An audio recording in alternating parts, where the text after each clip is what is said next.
you imagine if there's someone on Colorcast right now, like, where did that show go that I never listened to? We could call Colorcast. That could be our podcast today. We could just call Colorcast people and jump on with them. Supposedly, I've been told that if you live stream stuff, like nature sounds for a whole 8 or 10 hours, people will just fall asleep to that, and they'll get you all the watch hours you need. Oh yeah. Yeah. Get you all the. That's a little secret that you just learned if you're on YouTube watching this or listening to us. You just learned that. Huh. The one video I saw was just they kept saying watch to the end, and like 8 minutes in, I watched to the end and nothing happened, and I was very angry. Just an hour and 20 minutes of the pretty cool lightning flash. Is that what it sounds like with this music? Lightning Flash by MC Brown. Go to sleep with MC Brown. MC Brown in you, in your dreams. Feel the motion. Feel the feelings. Feel the stress melt away as lightning goes off in your ear and wakes you up and freaks you out. MC's Lightning Sleepy Time. It kind of goes with the music. It says, to go to sleep, Z-Time sounds. Loved it. You love it, you know it, you sleep. So, this show's about promotion and being a promoter. So me and MC were talking. We're both promoters. One of us is a former promoter, and the MC used to promote wrestling, pro wrestling, not wrestling in singlets wrestling. And just can you imagine if you're a promoter of just like normal wrestling? That'd be the worst. That'd be the worst competition ever. Hey guys, why don't you buy tickets? $6 a piece. Come watch wrestling. So I would be afraid to do that because a good friend of ours, we're not going to call him out, but like he had I guess it's a mat fungus you can get called empenigo or something. I'm pretty sure I'm butchering it. Empentigo. Empentigo. So you're familiar with it then. Yep. So he had, hopefully not intimately, but he had whatever you said, empenigo or whatever. Empentigo. And it looked very empentigo. So it looked very. I think it's empentigo. I'm looking. Painful. Yeah, empentigo sounds like it could be it. He'll know if he listens to this. Empentigo, and yeah, that looked very painful. And I guess he got it on the mats, and I'm like, geez, it's like you had to quarantine because it was very contagious. It was. Go ahead. What was that? This is a spelling bee. Keep going. You got it on the mats. What? Oh, okay. Yes. So apparently you could get that wrestling on the mats from another unclean kid or some sort of crap like that. Dirty children. Could you imagine a lawsuits on that? Your child. Well, got I mean, my child. Empentigo. Empentigo sick. He gave them foot and mouth disease. Why wasn't he wearing a hazmat suit? So, yes, sir. What were if you could give someone who was in the idea of doing any type of promotional business, and they were going to be promoting entertainment. We're not talking being a promotion, like a promotional agency, but entertainment. Yeah. What would be the number one thing that you would suggest someone to do in a promotional? Do not do it. If I could give myself, yeah, I know, yeah, but it's true. That's not even a punchline. So when I did it, thank you. So when I did it, you have to really love it. I mean, in all seriousness, you would have to really love whatever it does. So obviously, you love comedy.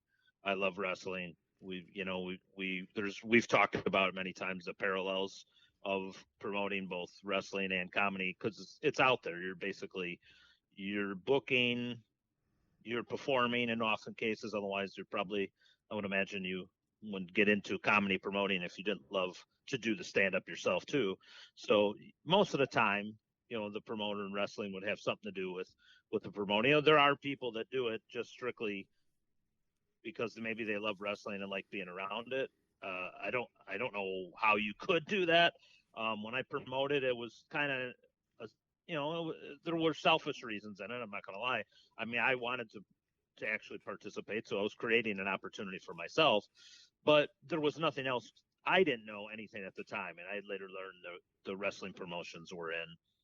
Uh, there was kind of like the in between time, maybe, if that's the best way to describe it. Like one had just shut down, and maybe they had their own. I'm not going to name names, but maybe they had their group planned.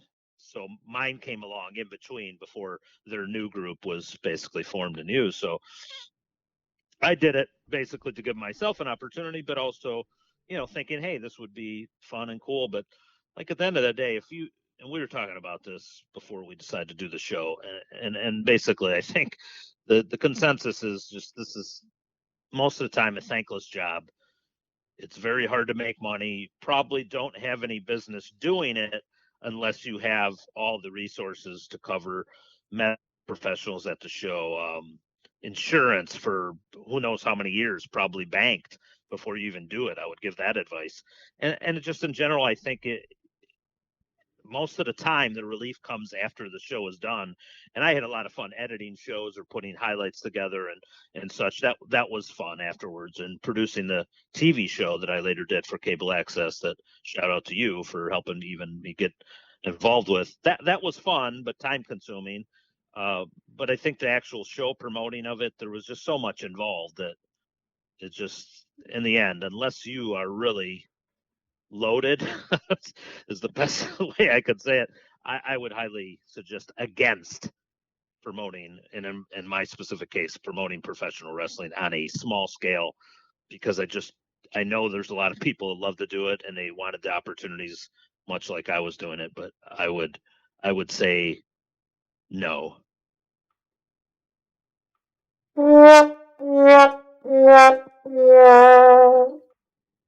What say you?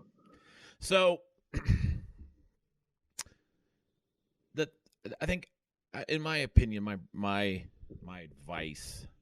I guess the reason I got into it as well is totally for purposes of giving myself opportunities to do comedy. Yeah. And it wasn't the first thing that I honestly promoted, because before that I was doing television show, and I tried to promote a television show and produce it. And because it's really, promoting is the key of getting the show recognized. Really what we are is we're producers. So we produce the shows. Yeah. And being a producer is the first part of when you find out you don't like it, because you realize the time that's being involved. Now, if you're a company or you have a lot of people behind you, then it seems like a good idea. But my situation is a lot like yours.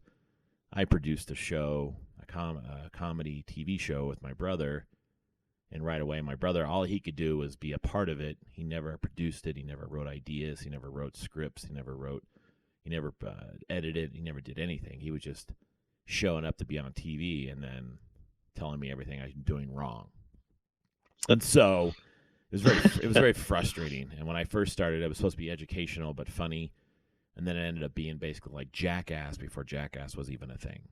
And so I did that for 2 years and never panned out. Never had the people reaching out going, "Yeah, your show's so funny." Even though I thought every time I did it, I thought this was it. This is gonna skyrocket me into something that someone's gonna pick it up. But it just wasn't in the right place, right time. And then when I got into comedy, it was after I did wrestling with you. I had no intentions of being a producer. But what brought me to comedy was I started to produce shows just so I could get on stage and get practice. And I did that for 2 years, and then I started producing music, and then I went back to comedy. And when I got back into comedy, I kind of had a little more ideas from the music aspect of what I could do to make things better, and it was really all about the presentation.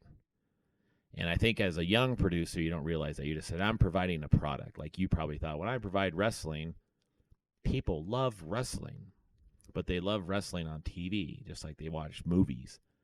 Like, I would go to a Yeah. movie theater to watch a movie, but I wouldn't sit in your home and watch a home movie that you produced. So the idea was how to present it to make it seem like people wanted to buy a ticket. And then I learned a lot was everybody always felt like free was the way to go, but free is a death sentence for any type of producer, because even though you're getting paid, say you're getting some money from the venue or you're getting some money from somebody to do something, free gives no credibility at all to your show or your event or nothing. It makes it sound like it's just not worth it. So I learned that lesson quick. And so as a producer, basically not to give a free show ever for exposure. I mean, ever, yeah, ever, yeah, because free show, people always think, well, then it's not really a good show. Even though it could be a great show, they still don't feel like it's worth it.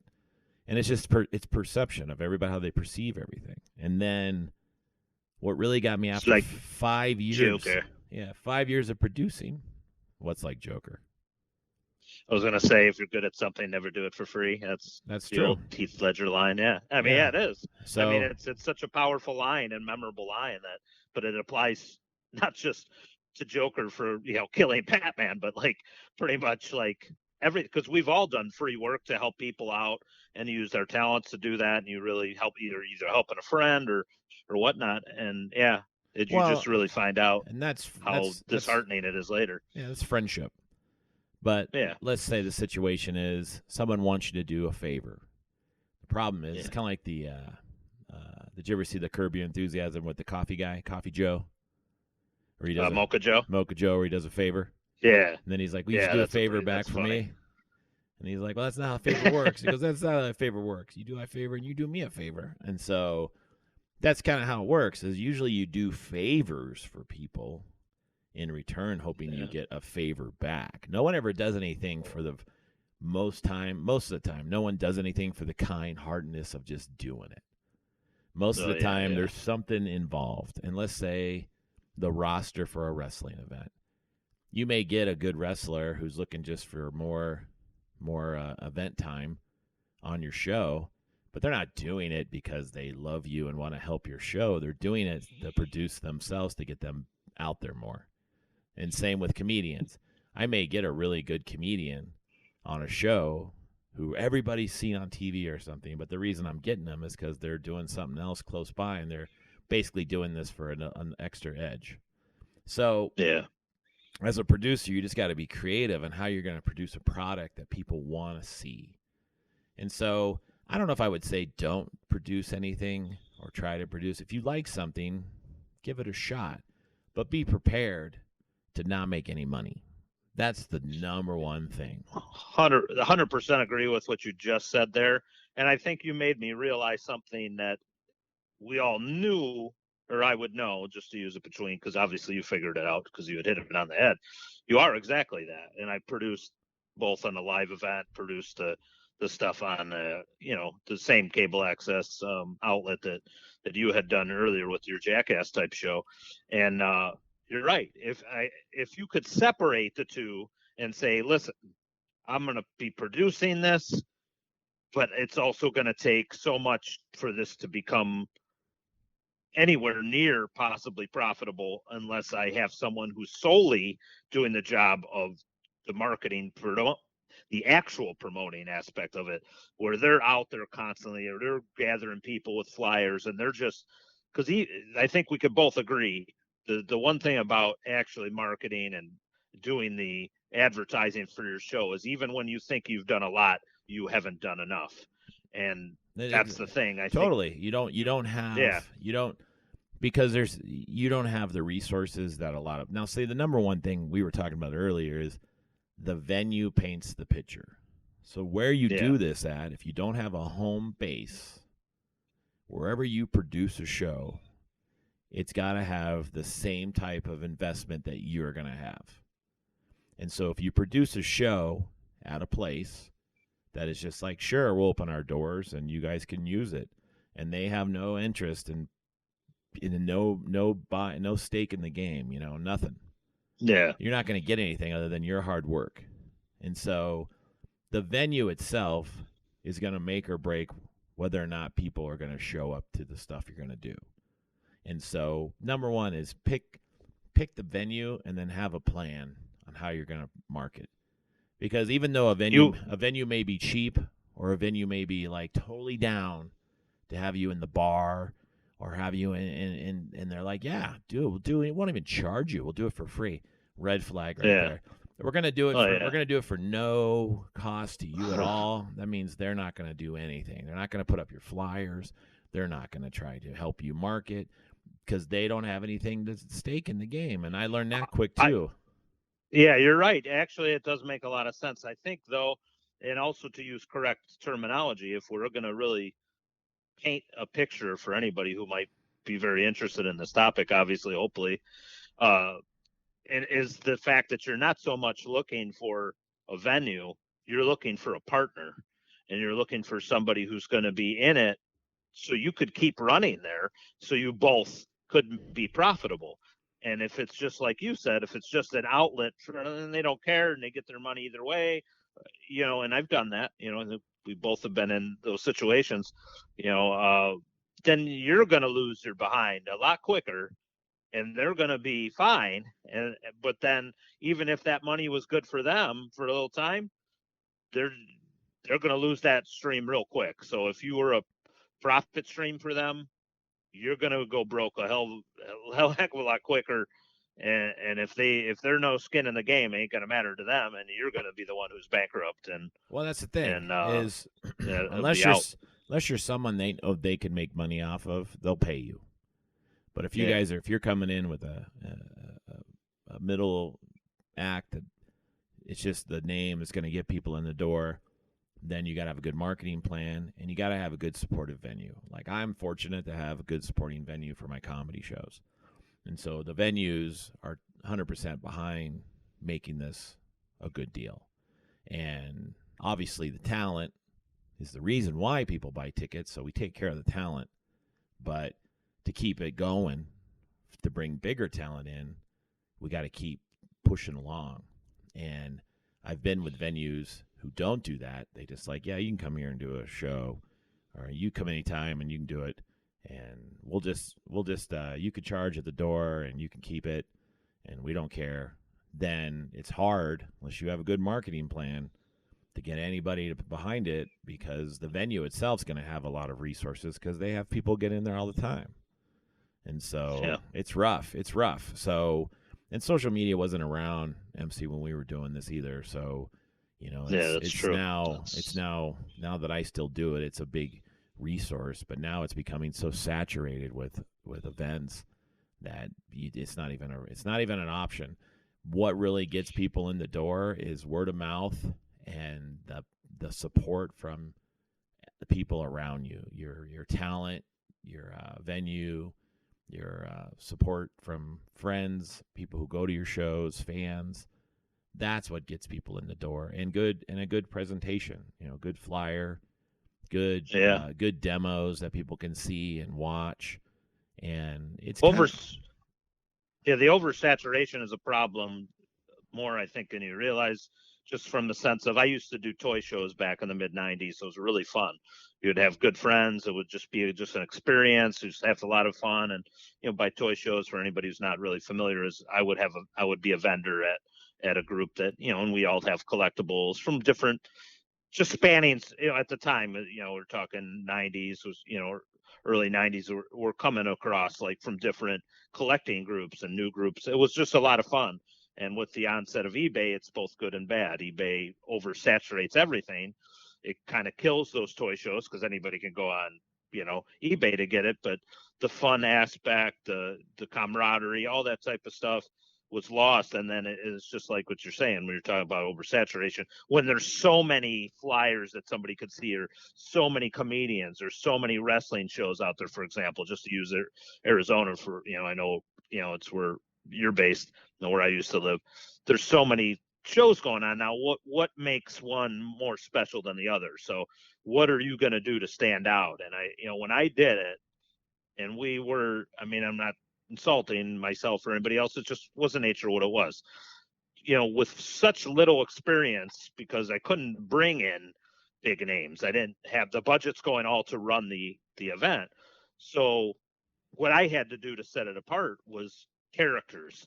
interesting characters, writing backstories for all these guys, and just like what the heck, might be like in there, but I'm intrigued. I want to know more about these characters, and just putting promos out on the web before there really was a YouTube or anything, and then they're grainy now. And if I ever get them up on YouTube, people see how bad they're, just the quality now. But that's what I tried to do, something different, something unique. And it's funny because the name wasn't necessarily unique from its initials, but the concept was, so there's some things I would do differently, but I always come from a place of give the people a little something of everything. Maybe they don't like the comedy wrestling, but maybe they like the more intense wrestling, or this, they might like, this portion of it, so give them a lot of stuff on the plate. Let them decide what they really like. You might find a different identity, but always give a variety show. Keep the stuff unique, because you're going to appeal to different people. But if the show is unique from a aspect of you're bringing a lot of variety and you're bringing a lot of colorful characters, then I feel like at least you're trying to give something different. You're trying to give something a smorgasbord of things, if that makes sense to people. Well, that's what I'm saying. It's presentation, right? I've been on comedy shows several times, and the acts may not be mainstream acts, but there's some funny people out there. And just like wrestling events, there's amateur wrestling of shows, even though they're professional wrestling shows, they're independent and not amateur, independent wrestling. And there's so many independent wrestling shows out there.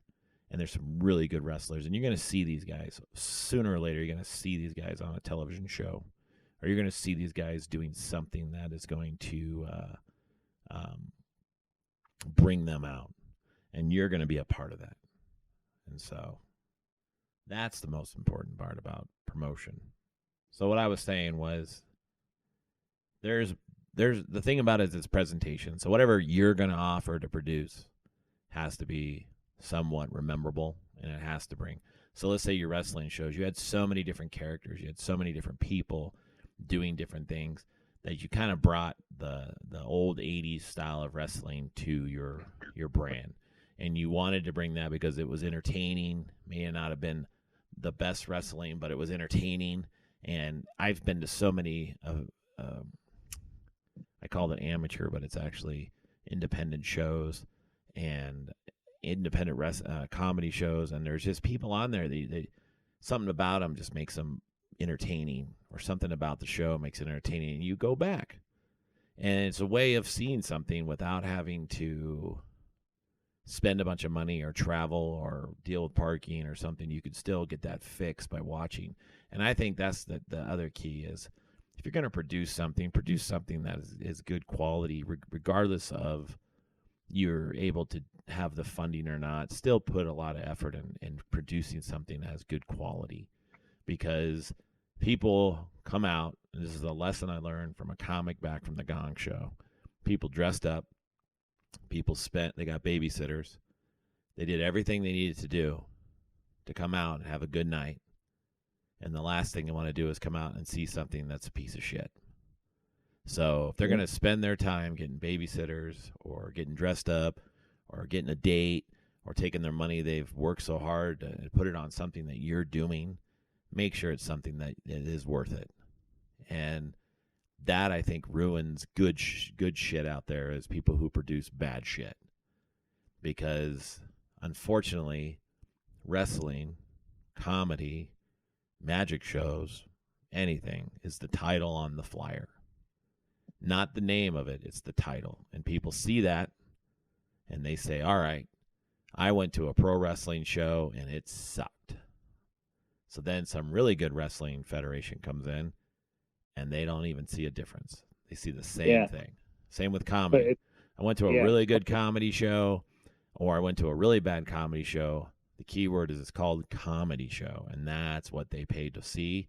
And if it's shitty, then everything that comes from there on out, unless it has a big name on it, or it has a recognizable name on the flyer with it, they're going to associate it all together. Yeah, and that's the wrestling vernacular for that is called killing the town. So we were talking like, what would you say? This is just our opinion. What would be the keys to doing a good be a good producer.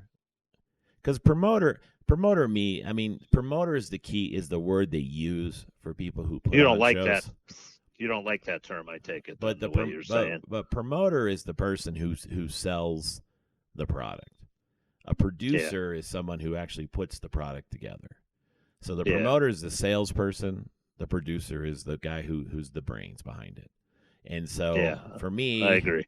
There is a difference. Some people may say no, it's the same. But producers of a show, especially in your situation, a wrestling show, you have a script that you're following, so you're producing. The promotional part, it took place the day you signed to say we're doing this that day, and then you went forward. So that's the promotional side. That would be correct. I agree. Once the tickets were sold and the doors open, you were done with promotion. Producing, yeah, because then you're doing the live play, so to speak. The violent play. You're producing now a show, and your goal is to make this a great show. And so I always look at promoters as salespeople, producers as the brains behind the product. And so for me, there is a difference, and that's the thing is promotion is a marketing. So if you can find a good marketing person, or you have the venue has a marketing person, like I'm fortunate, the venue I use has marketing. And so they have a marketing person. They help me market. They know they know all the algorithms and all that crap that get people to pay attention to stuff. That is key because I have no clue. It's all still new to me. And it's almost like you'd want to hire a college kid. And that's another one too, is if the more you get involved, younger crowd to help you promote and produce, the more you're going to reach into those people that you didn't even think would like certain things. And so could you imagine, this has struck me funny a little bit, because I agree with everything you're saying. I think it opens up the mind to a different perspective of this stuff, because by your definitions, I would call myself, I would say I was a pretty good producer. I would say I was not a very good promoter, even though I did get some good promotion near the end. But by then I had, most of my tenure for the years straight that I was doing it, I would thought, hey, I'm doing some, but I really wasn't doing enough. When I made the right contacts, when I kept emailing people, boom, boom, boom, and even though there was a lot of people on that, back when newspapers were a big source before the internet, that's what actually got the promotion. But that's because I was persistent. It was like, hey, I'll just send these out, and I started to kind of get it, so to speak. But I think it was just a little too late. But I thought was, and every town's different, and so how you produce in another town is still the mystery. I mean, I did a comedy show with a guy from California, and he filled the place up on his own marketing, but his girlfriend did it for him, and she's a marketing major from college, so she knows like what's gonna work, what's not. Us people just floundering around like postering the town is what they used to say, and exactly. And that doesn't work anymore. People don't walk by and go, that's an interesting poster. They're just staring at their phones so much they're not even looking up. So then you're like, how do I get you on? How do I get on your phone? How do I get that in? How do I get in your phone? Because that's where you're looking. Flyers in every mailbox around the venue. Not saying I did that or didn't do that. I even tried funny pictures of just like crazy weird crap, like a baby chicken, and it would just say anger management comedy, and people would be like, and right away they look at like, what the hell's that, an angry chicken? Oh, it's a comedy show. And that would just grab their attention. And then it lasted for a little while, and then it stopped being so, because then I started having a hard time finding pictures that were funny, and it started becoming like I had to be creative all the time. But it to me is, it's getting those asses in seats that will walk away and tell other asses to come sit down too. That's pretty much it. That's if you have a really good show, people will talk. If you have an okay show, people will kind of talk. If you have a bad show, you're probably not going to make the second show. So and it's rough, especially in comedy, because you could have a good, comedy's subjective to people how they feel that day and whether or not they even like the comic. And so it's not like I have someone, Kevin Hart or somebody. So sometimes they come to a comedy show, and most of the time I tell the comics they're coming here because it says anger management comedy. They don't come here because your name's on it. But you're helping me. So You're helping me sell tickets by using like this guy's been on this and that. But the problem is if you don't perform, they're gonna walk away and yeah, go, "Ugh, that was a crappy show." yeah, So exactly. So this is what struck me funny, which they did do something similar on Seinfeld. It just made me think like in your position and my position, like when you, I think something you said with the college kids or getting somebody at college made me think of an intern.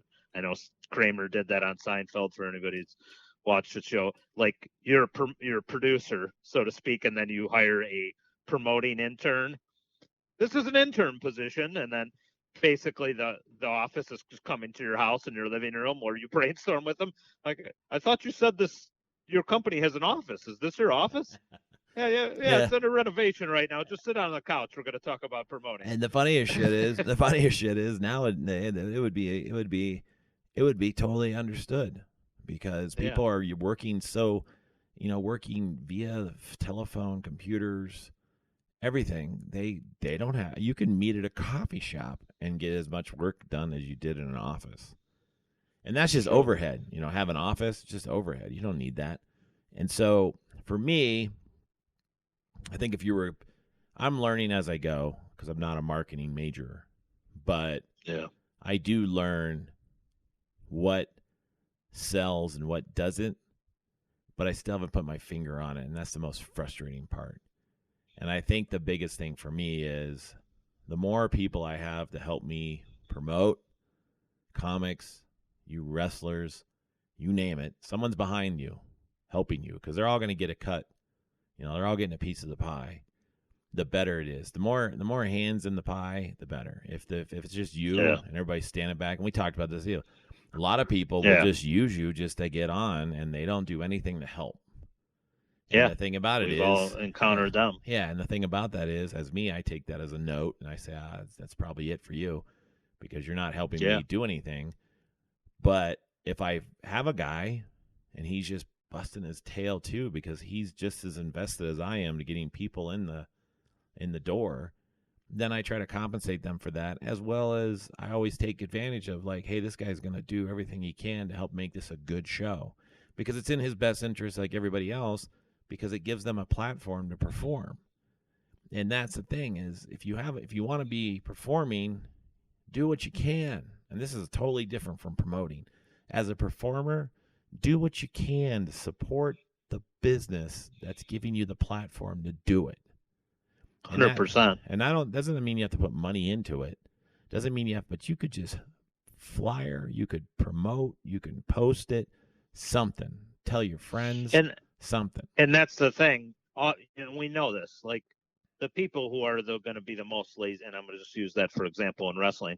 The people who are going to be the most lazy ones are not going to be the ones who are horrible at what they do, because those are people you would just immediately get rid of the next day. You have an event, the guy didn't do anything, and he's a horrible wrestler. Goodbye. But it's usually the ones who are you really want to keep around because they're good at what they do, but they're lazy when it comes to that type of stuff. Like you're saying, I don't want to do this. I want to enjoy the opportunity, but I don't want to make sure, MC or JCs are still around to keep producing these shows for me. So that's always the quandary you're in, because you would love to just say, see you later, guy or girl, whatever. You're not helping me. You're horrible. But it's the people that you want. Oh, hey, these guys are valuable pieces to your show. It's just if they would only, like you said, real lot, and it's a lot of times it was people too young to know, and it's they'd have to make their mistakes, but the opportunities will come and go very quickly if you don't help that producer, promoter/promoter out. If you don't put in that time to help those people, I'm sure there might be wrestlers or comedians that might be listening to this, and if you don't help out that person, it's like they're putting a lot of stuff on a line. They're sacrificing a lot of stuff on a line. And you could say, if he doesn't have it, he shouldn't do it. But get past that and just say, hey, if you like that opportunity, or especially if you like that person and you want to see him keep doing that and you want to be involved where you can take advantage of that and be a part of that opportunity, then do what you can and put some of that effort and sacrifice in, because you are benefiting from it, whether you want to admit it or not, especially in these cases with some of the wrestling companies that, may not be able to pay the guys much or if anything at all. They're trying to grow. And that becomes another part of it where, should they be doing that? And we've had discussions on that too. But if it exists and you can help, to put a long story short, show what type of person you are and do what you can to help keep that opportunity around. Here's the thing. Here's my keys to doing a good promotion produce show. Surround yourself with friends that are going to help you. Yeah. Surround yourself with talent that are going to help you. And I mean, not just because they're good at what they do, they're also willing to help put butts in seats. Yeah. And surround yourself with a venue that's going to be supportive. And make sure that everybody, and this is key, everybody gets taken care of. Everybody gets something. For any hard work they put in, they all get something. And like I've always said, and I know this is different for you because of the whole paying dues thing, but if you want people to be good, supportive of your product, they all got to feel like they're getting a piece as well. Because nothing's more frustrating than feeling like someone's getting everything and you're putting all the time and effort because you're not going to get them to come back. So paying dues, you better be somebody big that they know that they'll spend all their time doing this, that it's going to pay off. Because paying dues, in my opinion, is only about making sure that you're not stepping over someone else. You're getting the same treatment to move up the ladder like everybody else does. It's not about free. Do it for free. Do it for free, because free again means that if you're good at it, you're just giving away your talent. If you're producing something for free, like this podcast, I produce this podcast for free. So if you want to pay us, go ahead. But anyways, you produce this podcast. We need a Patreon. So right? if you do something and you enjoy it, and it's like everything on YouTube, subscribe, because they're going to get paid. But that's the thing. Yeah. If you do something and people enjoy it, and people that around you are being supportive and helping you, make sure everybody can get something. Because even if it's just a couple bucks, it's a couple bucks for their time. Everybody deserves something if they're putting in time. And I've always lived by that, and I think that's why I have a lot of support from talent that I use. And a lot of people say, you're super supportive. Because for me, I enjoy doing it. I would love to be this my only thing I ever do to make a living. But I also make sure that everybody who puts in the time and effort gets something. And that's my thing. I want y'all to have a good time. I want you to make a living too. I want you to come back. I want you to talk about it.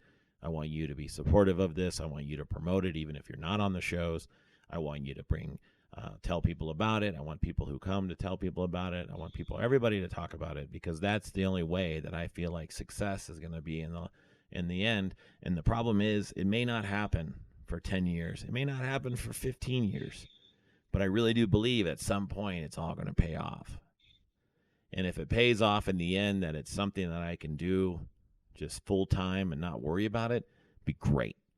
Same with wrestling. If it would have paid off for you and you were able to get your own venue and you were able to have your own wrestling shows in-house, perfect. But the problem is, not everything works out that way, because especially in wrestling, how much money is involved just even in the product itself, how much you have to keep paying to get wrestling rings and crap involved. And that's it's the cost to keep it up.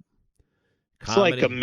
They've said it's a mistress, not to cut you off there, it's like a mistress that you love but doesn't love you, oftentimes doesn't love you back the same way. I don't want to say doesn't love you back, period, at all. It's just you don't get back the love that you put in sometimes. And I think that's more so in the producer promoter role, is that, like you're saying, the money and the fees and what you're going to have to put out is not going to stop. So in order to put that love out there so people can enjoy that produced show, it's going to cost a big piece of yourself not just a creative aspect, but financial aspect to get that thing out there.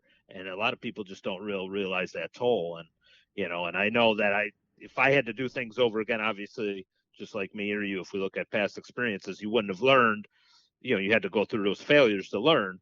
But I also, appreciate from a wider lens. Okay, did I try everything I could, like you said, it was a good point, to make people really feel like, and I thought I did in some aspects, but like, if I had the ability to treat, even if it was the cheapest pizza or whatever, I wish I would have done a little bit more of that, or was able to in a lot of cases. But I still tried to. I was providing a platform for a lot of people, but there was also a lot of good people that helped, and they weren't necessarily getting whatever out of it. And and I probably are forgetting maybe stuff I did because it's not remembering that part of it, but I wish I would have done more of that. But remember this as we close this out. Remember, it was memories, dude, and you built memories. Yeah. You can't get those back, and you can never. You created something that people were able to do, and that's the thing. I don't believe that. I know we started off. He's like, don't do it, but I agree. If you want to do something, just do it. But make sure you do it with all your heart, and you do something that will actually produce a quality product, because that's how you're going to get recognized. That's how people, and I'll tell you, there's a lot of promotions and a lot of producers out there, myself included, that barely make anything off doing some of this stuff. And the thing about it is, sometimes I'm willing to take the outcome of an enjoyable event that my venue, the comics, the fans all got what they needed, and all I did was I turned around and said I produced a good show. And then next time I'll try to get in on it and make it. Like I said, producing is not, unless you're going to be in the huge, what do you call it? Unless you're going to be in the huge television shows on ABC or something, or you're going to be on NBC, or you're going to be on ESPN or something. Most of the time, producing is what it is. It's a thankless job that most people don't recognize. They just recognize the product. And so produce a good product, man. So as we close out. Yeah. I mean, that pretty much sums it up. If you're going to, especially if you got competition out there, produce the best product you can. And you know what? And make sure make sure whatever product you choose to do, produce, or promote, you represent that product for everybody who's involved in that. And make sure that everybody understands that this is what it's all about, to be a comedian, a pro wrestler, a musician, a magician, a dancer. Do the best you can to represent that art, because that's what's most important. Yeah, so, don't kill the town, as they say in wrestling. All right, MC. Don't kill the town. It was a good time. We'll see how you're sounding on the microphone only, and that's me. Appreciate podcast you listen as we listen to royalty-free music, in case you weren't listening YouTube. So don't cut us off. Thank you all for listening. Yes, appreciate you all.